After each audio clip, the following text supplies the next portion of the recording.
आज तक कोई नहीं जानता कि उस कॉलोनी में मौजूद उन 117 लोगों के साथ आखिर हुआ क्या था। एक स्ट्रिंग ऑफ आइलैंड्स पर पहुंचे जिन्हें दी आउटर बैंक्स कहा जाता है, रोनोक आइलैंड। धीरे धीरे वो वहां के नेटिव्स पर खाने के लिए डिपेंडेंट होने लगे। उन्होंने होए को मारने के बाद उनका सर बुरे तरीके से फोड़ दिया।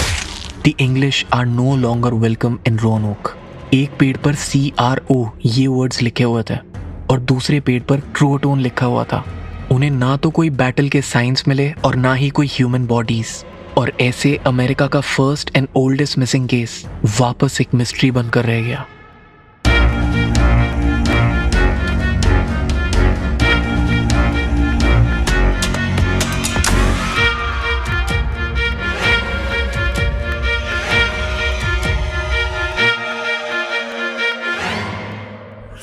लोगों के गायब होने की स्टोरीज हमने बहुत बार सुनी है। कई बार एक ग्रुप के 3 से 4 लोग गायब हो जाता है, ज्यादा से ज्यादा 10 लोग गायब हो जाता है। लेकिन क्या आपने कभी ये सुना कि 117 लोगों का एक विलेज एकदम से कहीं गायब हो गया? नहीं ना, पर ऐसा हिस्ट्री में हो चुका है। ये तब की बात है जब यूरोपियंस अमेरिका को कॉलोनाइज कर रहे थे। अमेरिका में बनी first English colony out of the blue अचानक गायब हो गई। और सबसे मिस्टीरियस बात तो ये है कि तब से लेकर आज तक कोई नहीं जानता कि उस कॉलोनी में मौजूद 117 लोगों के साथ आखिर हुआ क्या था। क्या उन्हें अमेरिका के नेटिव लोगों ने मार दिया था, या फिर वो वापस इंग्लैंड लौटने की कोशिश करते समय समुद्र में मर गए, या फिर जिस जगह उन्होंने अपनी कॉलोनी बनाई थी वहां पर कोई ऐसी पैरानॉर्मल पावर थी जिसने उन्हें हमेशा के लिए गायब कर दिया। Let's find out. I am mystery monk and this is the mystery podcast. 1584 England को अमेरिका में अपनी पहली कॉलोनी एस्टैब्लिश करनी थी। इसके चलते 2 इंग्लिश शिप्स अमेरिकन कॉन्टिनेंट पर ऐसे लोकेशन ढूंढ रहे थे जहां पर इंग्लैंड अपनी कॉलोनी सेटअप कर सके। मिड जुलाई तक वो दोनों शिप्स अमेरिका के ईस्ट कोस्ट पर मौजूद एक स्ट्रिंग ऑफ आइलैंड्स पर पहुंचे जिन्हें द आउटर बैंक्स कहा जाता था। यहाँ के एक आइलैंड रोनोक पर इन्होंने अपनी कॉलोनी बनाने का तय किया, और वहां पर उतरते ही इंग्लिश लोगों ने वहां के नेटिव लोगों के साथ काफी अच्छे रिलेशंस बनाए। इस पूरी जगह की रेकी करी और वहां से चले गए, only to return after 2 months। तो रोनोक आइलैंड की जांच करने के 2 महीनों बाद सितंबर 1584 में 100 सोल्जर्स का एक ग्रुप रोनोक आइलैंड पर आया। इस ग्रुप के लीडर थे वॉल्टर रेले, जिन्होंने इस एरिया का नाम ब्रिटेन की वर्जिन क्वीन के ऑनर में वर्जीनिया रखा। फिर वो 100 लोग यहाँ पर नेटिव्स के परमिशन से सेटल हुए, and this is how England ने अमेरिका में अपनी पहली कॉलोनी बनाई। लेकिन over the time colonist England से जो खाना लाए थे वो खत्म होने लगा, और अब वो धीरे धीरे वहाँ के नेटिव्स पर खाने के लिए डिपेंडेंट होने लगे। इनिशियली नेटिव्स ने उन्हें फूड सप्लाई किया, लेकिन जैसे जैसे कॉलोनिस्ट की डिमांड बढ़ती जा रही थी, नेटिव्स के लिए उन्हें मीट करना मुश्किल हो रहा था, और इसकी वजह से नेटिव्स और कॉलोनिस्ट के रिलेशनशिप्स बिगड़ने शुरू हुए। एडिंग टू दिस, वहाँ के नेटिव्स ने एक डिस्टर्बिंग ट्रेंड नोटिस किया। जैसे ही इंग्लिश लोग किसी नेटिव कॉलोनी को विजिट करते थे, उन कॉलोनी के नेटिव्स उनके कांटेक्ट में आते ही मिस्टीरियसली कोलैप्स कर जाते थे। इस वजह से वहाँ के नेटिव्स में ये बिलीफ फैलने लगा कि ये दूसरे लैंड से आए हुए लोग लंबे डिस्टेंस से इनविजिबल बुलेट से फायर करते हैं, और इस वजह से रोनोक कॉलोनी में रहने वाले इंग्लिश और नेटिव अमेरिकन में आगे चलकर एक वॉर शुरू हुआ। अब हुआ ये कि रोनोक में बेस्ड इंग्लिश कॉलोनी के लीडर रैल्फ लेन और वहाँ के नेटिव्स के लीडर विंगना एक दूसरे के इंटेंशंस पर शक करने लगे। नेटिव्स को लगता था कि इंग्लिश लोग उन्हें इनविजिबल बुलेट से मारने आए हैं, वहीं इंग्लिश को लगता था कि नेटिव्स उन्हें जानबूझकर फूड सप्लाई नहीं कर रहा है। ऐसे में रोनोक पर इन दोनों का एक साथ रहना पॉसिबल नहीं था। इसीलिए विंगना नेटिव अमेरिकन को लेकर इस आइलैंड से मेनलैंड अमेरिका में चला गया। लेकिन विंगना के इस मूव की वजह से इंग्लिश कॉलोनी के लीडर लेन को लगा कि विंगना मेनलैंड पर जाकर दूसरे नेटिव्स के ग्रुप के साथ उनकी रोनोक कॉलोनी पर हमला करेगा। इसलिए लेन अपने लोगों के साथ मेनलैंड पर गया, और इससे पहले कि विंगना उन पर अटैक करे, लेन ने वहां पर मौजूद नेटिव विलेज के सभी लोगों को मार दिया।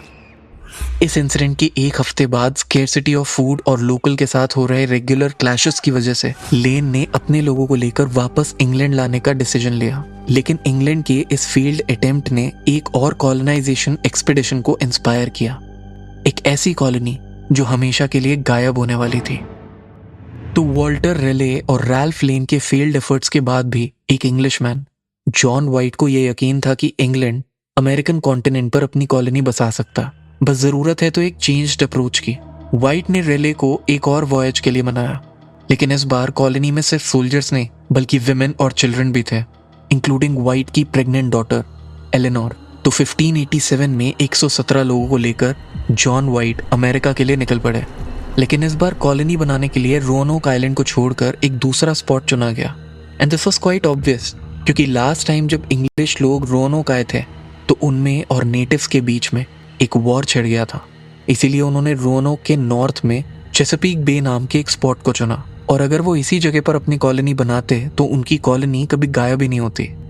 पर हुआ कुछ ऐसा कि वाइट की शिप पर एक काफी एक्सपीरियंस्ड पोर्चुगीज नेविगेटर भी था, सिमाओ फर्नांडिस, जो पहले से ही ये सोचकर आया था कि कॉलोनी रोanoke में ही बनाएंगे। अकॉर्डिंग टू यूट्यूब चैनल लेमिनो, फर्नांडिस ने लास्ट मोमेंट पर चेसापीक बे के प्लान को डंप करके रोanoke आइलैंड जाने का फैसला किया।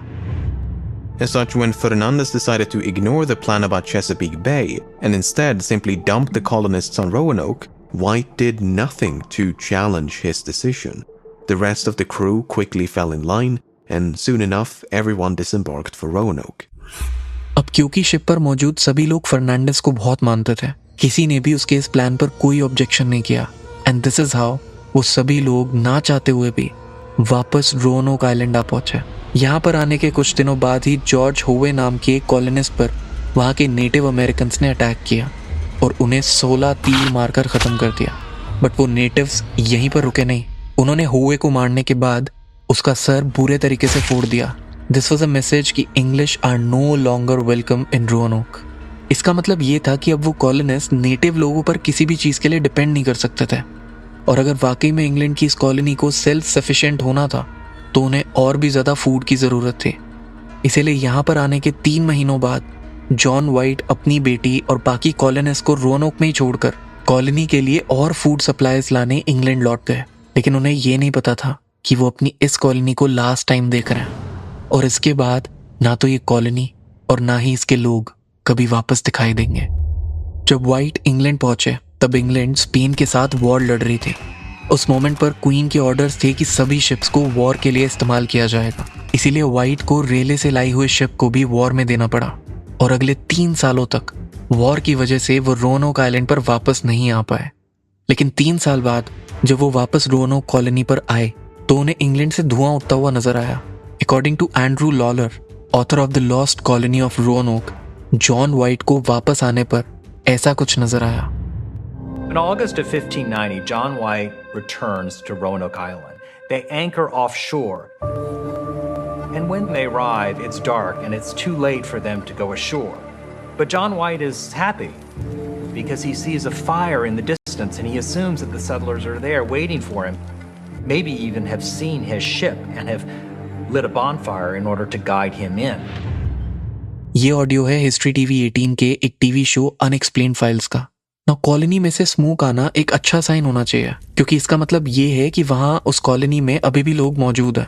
लेकिन जब उन्होंने उस आइलैंड पर कदम रखा तो ही वॉज शॉक्ड। वहां पर आते ही उन्हें सभी घर खाली नजर आए और उस कॉलोनी में एक भी इंसान मौजूद नहीं था। आसपास छानबीन करने पर उन्हें एक क्लू मिला।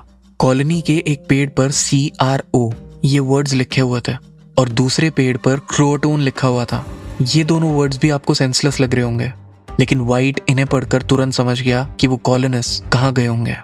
दरअसल वाइट ने इंग्लैंड लौटने से पहले रोanoke के कॉलोनिस्ट को बताया था कि अगर कोई इमरजेंसी सिचुएशन आए तो उन्हें ये कॉलोनी खाली करनी पड़ेगी, और अगर ऐसा करना पड़ा तो वो किसी पेड़ पर एक क्लू छोड़कर जाएं कि वो कहाँ जा रहे हैं। तो जब वाइट ने एक पेड़ पर क्रोटोन नाम पढ़ा तो वो समझ गए कि सारे कॉलोनिस्ट पास के क्रोटोन आइलैंड्स पर रीलोकेट हुए होंगे। लेकिन जैसे ही वाइट क्रोटोन आइलैंड्स पर जाने के लिए निकले, वहां पर एक बड़ा तूफान आ गया, जिसकी वजह से उन्हें अपनी वो ट्रिप कैंसिल करनी पड़ी और वो वापस इंग्लैंड लौट गए। वहां जाकर उन्होंने उस कॉलोनी के बारे में सबको बताया, और इससे पहले कि वो वापस रोanoke कॉलोनी के लोगों को ढूंढने आते, वाइट की डेथ हो गई। बट जाते जाते वाइट अपने पीछे कई सारे अनआंसर्ड क्वेश्चंस छोड़ गए थे। अगले कुछ सालों तक उन कॉलोनिस्ट का कुछ पता नहीं चला, और ना ही इंग्लैंड में से किसी ने उन्हें ढूंढने की कोशिश करी, क्योंकि इंग्लैंड में सभी लोग ये मानकर चल रहे थे कि रोanoke में रहने वाले वो कॉलोनिस्ट क्रोटोन आइलैंड पर रीलोकेट कर चुके होंगे। लेकिन जॉन वाइट ने अपने एक्सप्लेनेशन में ये भी कहा था कि 1587 में जब वो इंग्लैंड फूड सप्लाईज लाने के लिए लौट रहे थे, तब बाकी के कॉलोनिस्ट अमेरिकन कॉन्टिनेंट में और आइलैंड्स जाने की तैयारी कर रहे थे। अब अगर ये सच था तो क्रोटोन आइलैंड उनका डेस्टिनेशन नहीं हो सकता था। तो वो आखिर कहाँ चले गए? वाइट के एनकाउंटर के 17 साल बाद 1607 में इंग्लिश लोगों ने अमेरिका के मेनलैंड पर एक और कॉलोनी बनाई बाय द नेम जेम्सटाउन।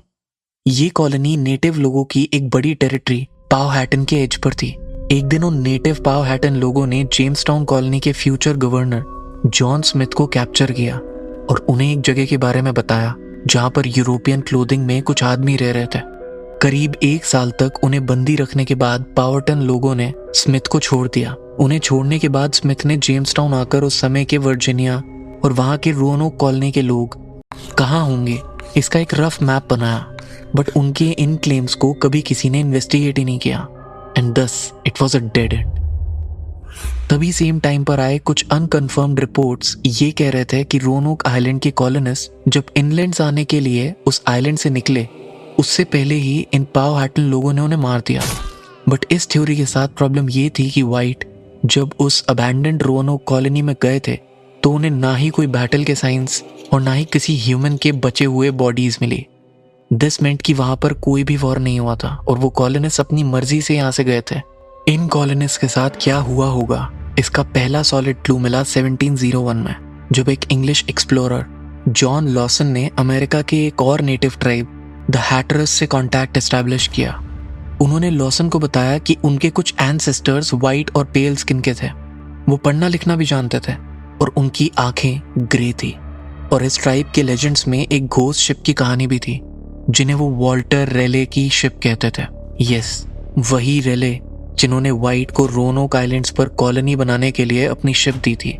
इन सभी बातों से लॉसन कन्विंस्ड हो चुका था कि रोanoke कॉलोनी के लोग यहाँ के नेटिव्स के साथ सेटल हो गए होंगे and finally the lost colony की मिस्ट्री सॉल्व हो चुकी थी अंटिल द ईयर 1937 में एडिंगटन नॉर्थ कैरोलिना से रोanoke कॉलोनी का एक क्लू मिला।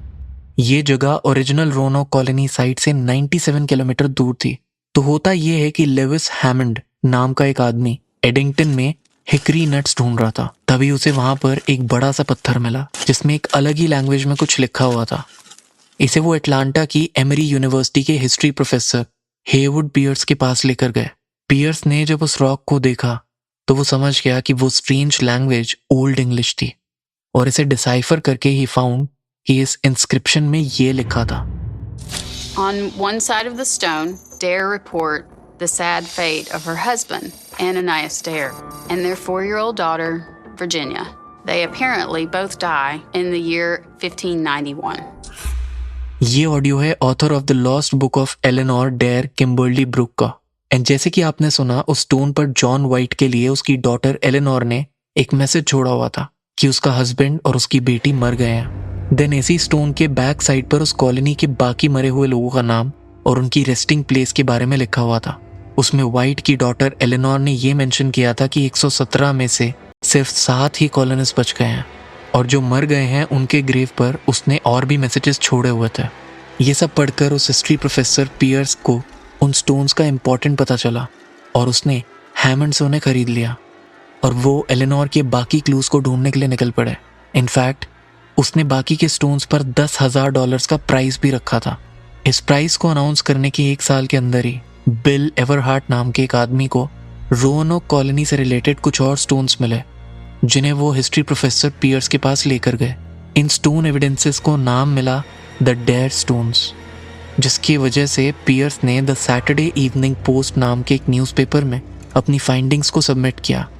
24 अप्रैल 1961 को जब उन पर एक आर्टिकल पब्लिश हुआ तो पियर्स को बहुत बड़ा झटका लगा, क्योंकि उस आर्टिकल के हिसाब से फैक्ट चेकर्स को उन डेयर स्टोन्स में कई सारे प्रॉब्लम्स नजर आए, जिसके बेसिस पर उन्होंने पियर्स को मिले सभी स्टोन्स को होक्स या फेक बताया, एक्सेप्ट द फर्स्ट स्टोन जो लेविस हैमंड को मिला था। एंड ऐसे अमेरिका का first and oldest missing case, जिसमें एक पूरी की पूरी कॉलोनी गायब हुई, वो वापस एक मिस्ट्री बनकर रह गया। Now you tell.